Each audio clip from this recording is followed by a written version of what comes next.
Alright, so we're back at another cool booth. One of the amazing things that you find at this expo all day, you find a lot of cool things at every booth, and right now we got a press conference going on behind us with an actual NFL football player, Sean Considine from the Baltimore Ravens, also a Byron Tiger at one time. Tell me about your booth. What's going on here? Well, basically we're trying to provide... I'm sorry, what's your name first? Mark Baldwin, I'm the executive editor. All right. What we're trying to do is provide kids who might be interested in news, in becoming news professionals, an opportunity to get a taste of what we do by staging a mock press conference. So we've got Sean Considine here now. We'll have Michelle Williams in a little bit. So it's just a taste of what we do. What are you looking for kids as far as their presentation goes when they're looking for a job? What are you looking for? Well, there are a handful of qualities that really make good news people.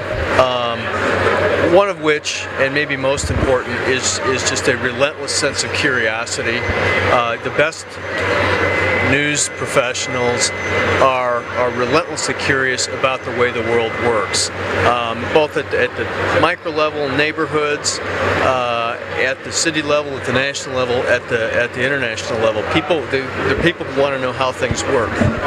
Clearly, we also look for people who are possess strong language skills, both written and oral communication skills. So those lessons in grammar, all those spelling tests, actually mean something, and to the kids who are taking them now, they've got to be able to express themselves clearly in writing. I think it's important that the people we hire have a strong, what I think of as a working knowledge of history, because everything we do, every event that transpires now, today, is somehow linked to the history that came before, and people need to understand that. But those are really the big ones. What sort of background do kids need to have to get into this? Well, we hire college graduates, and there are some schools, some universities and colleges that really stand out for the quality of their journalism, education they provide. We're right here. We're 70 miles from one of the best in the country, which is Northwestern. The University of Missouri is one. Indiana, the University of Illinois has a good program.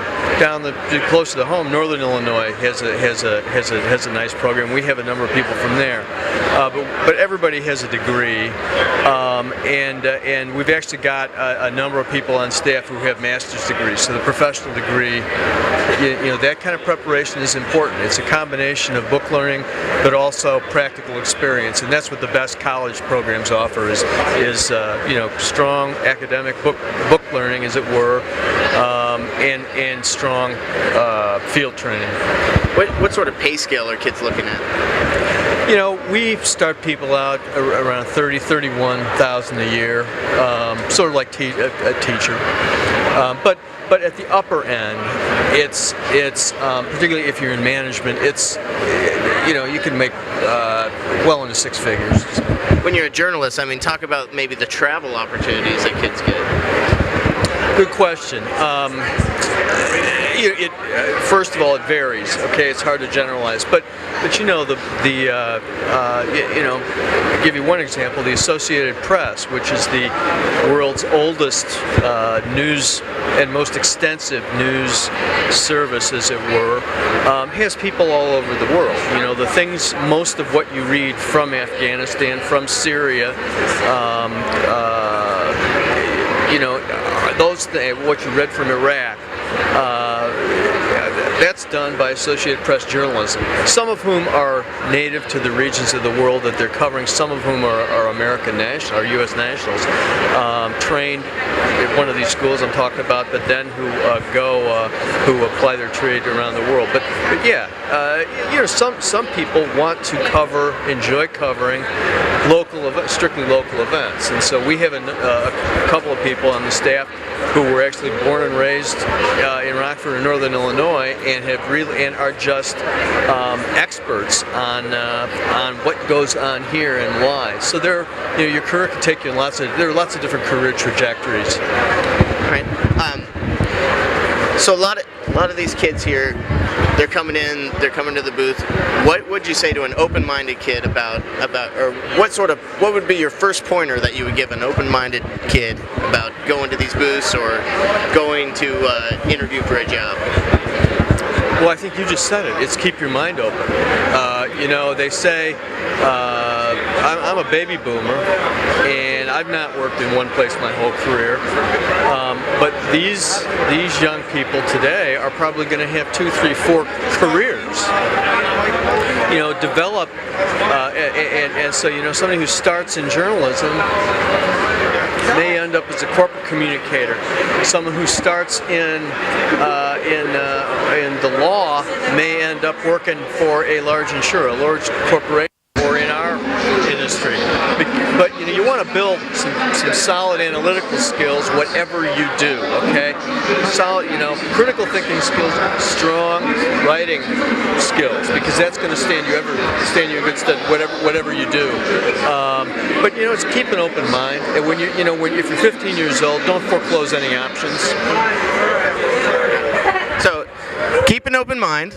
If you're a journalist, if you can't figure out what you want to do, if there's a lot of things you don't know if you want to be in medical, you don't know if you want to do law, you don't know if you want to do some engineering, maybe journalism might be the thing to do, because you wrap up everything in journalism, correct? Well, we do. And as I often put it to people, we're the last of the generalists. You can make a living, and you can make a good living by being a generalist. And in a sense, what we do, when done properly, what our profession does is provide the information that people need to be good citizens. And so it requires a lot of general knowledge and strong communication skills. But it's a lot of fun. I often think a lot of people who do what we do are in another. Had they taken a slightly different turn in school, they'd all be history professors or something like that. So. Well, it was nice talking to you. You have a good day. So very nice booth you got here. Thank you. Take care.